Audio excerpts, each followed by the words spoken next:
नमस्कार मित्रांनो, विश्वा व जानू मिळून जयंतला आता कुत्र्यासारखा तुडवणार व त्याला त्याच्या पापाची शिक्षा देणार. तर चला संपूर्ण अपडेट जाणून घेऊया. त्यासाठी व्हिडिओ शेवटपर्यंत बघा आणि चॅनलवरती नसेल तर चॅनलला सबस्क्राईब करून सोबतचं बेल नोटिफिकेशन ऑन करायला विसरू नका. तर मित्रांनो, तुम्ही पाहिलंच असेल की जयंतला आता पूर्णपणे आपल्या जानूबाबतचा पुरावा सापडलेला असतो. म्हणजेच त्याला कळालेलं असतं की त्याची बायको जानू आता जिवंत आहे. पण जयंतला समजत नसतं की आता मी तिचा शोध कसा घेऊ. कारण की तुम्ही पाहिलंच की ज्यावेळेस मात्र जानूला चक्कर आली होती जयंतच्या घरासमोर, त्यावेळेस मात्र तिचं पैंजण तिथंच पडतं आणि तेच पैंजण घेत हातात आता पूर्णपणे जयंत ठरवते की मी माझ्या बायकोचा शोध घेऊनच राहणार. कारण की मला माहिती आहे माझी जानू कुठं गेलेली आहे, त्याच्यामुळे मी आता तिला शोधणार म्हणजे शोधणार. कारण की इथे पैंजण पडलंय आणि हा माझं जानूचंच आहे, तर मग आता मला CCTV चेक केलं पाहिजे. आणि त्या CCTVमध्येच मित्रांनो सगळ्यात मोठी गोष्ट सापडते जयंतला, की त्याला कळते की जानू इथे येऊन गेलेली आहे. आणि त्याच्यानंतर तो शोध घेण्यासाठी दुसरीकडे तिसरीकडे नाही जात, तर तो चक्क आता विश्वाच्या घरी जातो. आणि तुम्हाला माहितीच आहे की आता जानूला आपल्या ज्या प्रकारे चक्कर आलेली असते याचं सगळं काही सत्य मात्र आपल्या विश्वाला देखील कळालेलं असतं. त्यावेळेस मात्र विश्वा ठरवतो की हे सगळं झालंय त्याच्या स्वतःच्या आईमुळे. त्याच्यामुळे तो आईवरती खूप चिडतो, ओरडतो, भडकतो आणि म्हणतो की काय गरज होती त्या जयंतच्या घरी आपल्या जानूला घेऊन जाण्याची, म्हणजेच आपल्या तनूला. कारण की त्याला माहीत असतं की जानूला आज काही जो त्रास होतोय तो फक्त आणि फक्त त्या हरामखोर आणि माजुरड्या जयंतमुळेच होतोय. कारण की त्याने आजपर्यंत जे काही पाप केलंय ना, त्याला त्याच्या पापाची शिक्षा लवकरात लवकर भेटणार. त्याच्यामुळे माझ्या जानूची काय हालत झाली यार. त्याच्यामुळे तो ठरवतो की काही जरी झालं ना तरी मला लवकरात लवकर त्या जयंतचा काटा काढलाच पाहिजे. विश्वा एवढा चिडलेला असतो. तर दुसरीकडे जानू त्याची समजूत काढत असते आणि म्हणत असते की विश्वा जे झालं ते सोडून दे. कारण की नशीब एवढं चांगलं समज की त्या ठिकाणी मी गेले पण जयंत तिथे नव्हता. आणि जयंत जर तिथे असता तर किती मोठा प्रॉब्लेम झाला असता. कारण की त्याच्याकडून सुटका पाहिजे म्हणून मी आत्तापर्यंत एवढे प्रयत्न केले. त्या सगळ्या प्रयत्नाचा काहीच फायदा झाला नसता. त्याच्यामुळे खूप मोठा लोचा झाला असता. त्यामुळे नशीब समज की मी चांगल्या प्रकारे वाचले हेच आपल्यासाठी खूप चांगलं आणि योग्य आहे. पण त्यावेळेस मात्र विश्वा म्हणतो की नाही जानू, हा जयंत साधासुद्धा वाटतो तुला एवढा नाही आहे. कारण की त्याने जर ठरवलं ना की तुला शोधून काढायचं तर तो कसा पण तुला शोधून काढेल. त्याच्यामुळे आपल्याला लवकरात लवकर त्याला जी काही त्याच्या पापाची शिक्षा आहे ना ती दिलीच पाहिजे. नाहीतर तो कधी देखील येईल आणि तुला इथून घेऊन जाईल. तर आता जयंत पूर्णपणे वेडा झालेला असतो. कारण की तेच पैंजण हातामध्ये घेऊन जयंत विचार करतो की माझी जानू कुठं आहे. कारण की मला माहिती आहे जानू तू इथेच कुठेतरी आहे. कारण की तो माहितीच आहे ना किती वेळा सायकोसारखा वागत असतो. कारण की समोर तो जो काय आपल्या जानूचा फोटो लावलेला असतो तो बघत असतो आणि बोलत असतो. आणि तो सारखा एकच गोष्ट म्हणत असतो की जानू आता खूप झालं, आता लवकरात लवकर तुला मला भेटायला यावंच लागणार आहे. त्याच्यामुळे आता तुझ्याकडे दुसरा पर्याय नाही आहे जानू. त्याच्यामुळे आता जयंत पूर्णपणे वेडा झालेला असतो आणि तो म्हणत असतो की आता जानू फायनली मला भेटणार. त्याच्यामुळे माझ्या आयुष्यात दुसरं तिसरं दुःख राहिलंच नाही आहे. त्याच्यामुळे जयंतचा हा पूर्णपणे मास्टर माइंड प्लॅनिंग असतो की जानूला शोधून काढायचं. तर तो आता विश्वाच्या घरी डायरेक्टली एंट्री मारतो. आणि विश्वाला पाहून जयंतच्या मनात एकच प्रश्न येतो. कारण की हा विश्वाने आत्तापर्यंत माझ्या जानूला माझ्यापासून दूर करण्याचा जर प्रयत्न केला, ह्यानीच तर माझ्या जानूला लपवलं नसेल ना, तर हे कशावरून. तर त्यावेळेस मात्र जयंत त्या ठिकाणी आलेलं पाहून विश्वा म्हणतो की एखाद्या माणसाचा अपमान केल्यावर त्यांनी सारखं सारखं नाही यायला पाहिजे. एवढं तरी कॉमन सेन्स आणि साधी गोष्ट देखील एखाद्या माणसाला माहीत नाही. त्यावेळेस मात्र जयंत म्हणतो की कसं आहे ना विश्वा, मला खात्री पटली की माझी जानू जिवंत आहे आणि ती इथेच कुठंतरी आहे आणि तिचा लवकरात लवकर मी शोध घेईल आणि मी माझ्यासोबत तिला घेऊन देखील जाईल. त्यावेळेस मात्र आता विश्वाच्या डोळ्यात लगेच पाणी येतं. कारण की विश्वाला कळतं की हरामखोरला कळालंय तर जानू जिवंत आहे. त्याच्यामुळे लवकरात लवकर मलाच काहीतरी केलं पाहिजे आणि याचा काटा काढला पाहिजे. तर दुसरीकडे जानू आता घाबरून गेलेली असते. कारण की विश्वा जातो आणि सगळं काही सत्य सांगतो की जयंतला कळलंय की तू जिवंत आहे. आता त्याच्यातच दुसरीकडे तुम्ही पाहाल की आता भावना आणि सिद्धू दोघेजण ठरवतात की आपण कुठे जरी नोकरी केली तरी शेवटी गाडे पाटील तुम्हाला माहितीच आहेत की किती भयानक डेंजर आहेत.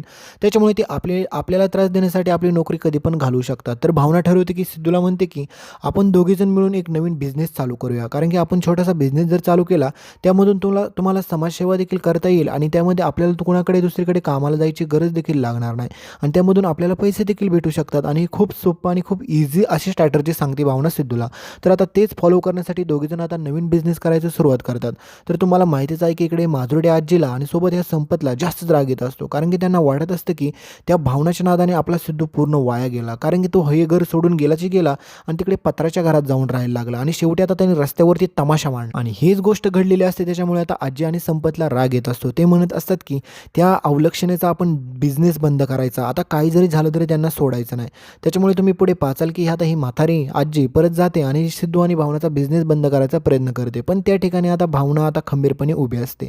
कारण की भावना म्हणते की आता तुझा खेळ संपला आजी. कारण की आता तुम्ही माझ्या आजी नाही राहिला आणि ना माझं तुमचं कोणतं नातं कल्पना आहे. कारण की सिद्धराजने तुमचं नाव टाकलं त्याच्यामुळे तुमचा आणि माझा काही संबंध नाही. जर तुम्ही काही प्रयत्न केला तर तुम्हाला आम्ही पोलिसांच्या तावडीत देऊ.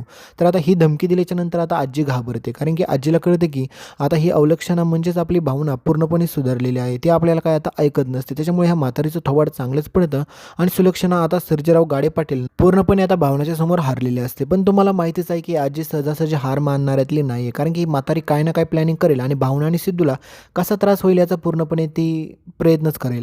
तर दुसरीकडे तुम्ही पाहिलंच की आता विश्वा ठरवतो की काही जरी झालं तरी जानूला ह्या घरात ठेवणं सेफ नाही आहे. कारण की हा हरामखोर जयंत कधी पण येईल आणि या ठिकाणाहून माझ्या जानूला उचलून घेऊन जाईल. त्याच्यामुळे तो ठरवतो की आता जानूला ह्या घरात ठेवणं सेफ नाही तर आपण तिला गेस्ट हाऊसमध्ये ठेवूया. कारण की तिला तिकडे ठेवलं तर जास्त करून जयंत तिथपर्यंत पोहोचू शकणार नाही आणि माझं लक्ष सारखं राहील. त्याच्यामुळे आता विश्वा ठरवतो की जानू आपण असं करूया. त्यावेळेस मात्र जानू देखील तयार होते आणि जानू म्हणते की आपण एवढा त्रास का घ्यायचा विश्वा, तू मी एक काम करते, मी हे शहर सोडून डायरेक्ट निघून जाते. त्याच्यामुळे जयंत इथे सारखा यायचा देखील नाही, तुमच्या फॅमिलीला देखील त्रास व्हायचा नाही. पण त्यावेळेस मात्र विश्वा म्हणतो की जानू आता मी असं कधीच होऊन देणार नाही. कारण की एकदा माझ्याकडून चूक झाली, मी तुझा कॉल नाही उचलला त्याच्यामुळे किती मोठा प्रॉब्लेम झाला मला कळतंय. त्याच्यामुळे तू तुझ्या जीवाचं काय बरं वाईट करून घ्यायची गरज नाही. उलट ह्या हरामखोरला आपण योग्य ती शिक्षा देऊया. तर पुढे तुम्हाला पाहायला भेटेल की आता हा जयंत डायरेक्ट एवढा भयानक आणि एवढा मास्टर माइंड प्लॅनिंग बनवलं याचा कोणीच विचार केला नसेल. कारण की हा हरामखोर माणूस चक्क आपल्या आता विश्वाच्या घरी रात्रीच्या वेळेस यायचं ठरवतं. कारण की त्याला खात्री पटलेली असते की माझी जानू जिवंत आहे आणि ती विश्वाच्याच घरी आहे. त्याच्यामुळे तो ठरवतो की आपली वेशभूषा बदलूया आणि त्या घरात एंट्री करूया. पण आता विश्वाच्या आईला त्याच्या अगोदर सगळं सत्य समजतं.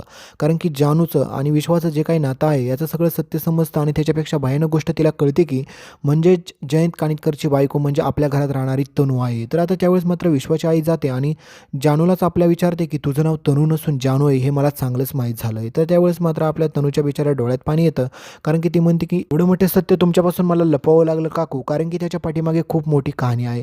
त्यावेळेस मात्र आपली जानू सगळं काही विश्वाच्या आईला सत्य सांगून टाकते आणि तिला देखील कळतं विश्वाच्या आईला की हा जयंत किती हरामखोर आहे. कारण की याने जानूच्या आजूबाजूच्या लोकांना मारण्याचा देखील प्रयत्न केला आणि त्याच्यामुळे कित्येक वेळा आता आपल्या जानूला आत्महत्या करायचा प्रयत्न करावा लागला. तर आता त्याच्यामुळे अजून देखील जयंत पिच्छा सोडत नाही.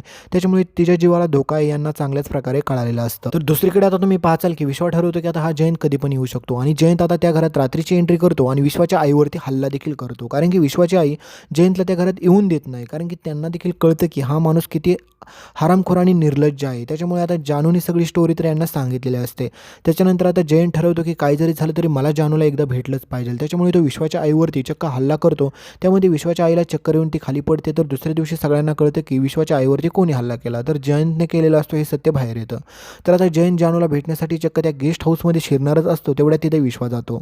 तर आता विश्वा हेच पाहायचं आहे आपल्याला की विश्वा आपल्या जानूला ह्या माजुर्डे जयंतच्या तावडीतून वाचवू शकतो का नाही हे पाहणं खूपच रंजक ठरणार आहे. तर दुसरीकडे बिचाऱ्या विश्वाच्या आईला आता हॉस्पिटलमध्ये ॲडमिट केलेलं असतं. कारण की ह्या जयंतने तिच्यावरती हल्ला केलेला असतो. तर आता पुढे तुम्ही पाहाल की आता आपली जानू आणि सोबत विश्वा दोघेजण मिळून देखील या जयंतला त्याच्या पापाचा धडा शिकवायचा ठरवतात. कारण की ह्याने आत्तापर्यंत आपल्या जानूसोबत जे जे काही केलेलं असतं ना टॉर्चर, तेच सगळं काही टॉर्चर आता जानू ह्या जयंतला करणार आहे. म्हणजेच त्याला कळणार आहे की एखाद्या व्यक्तीने आपल्याला टॉर्चर केल्याच्या नंतर कसं होतं ना याचं पूर्णपणे कल्पना आता जयंतला होणार आहे. तर तुम्हाला काय वाटतं, विश्वाने आणि जानूने दोघांनी मिळून देखील या जयंतच्या आयुष्याची पूर्ण वाट लावली पाहिजे का नाही हे कमेंटमध्ये सांगायला विसरू नका. पुढील अपडेट पाहण्यासाठी आपल्या चॅनलला सबस्क्राईब करा. कारण की तुम्ही सबस्क्राईब केलं तरच तुम्हाला पुढचे व्हिडिओ पाहता येतील. धन्यवाद.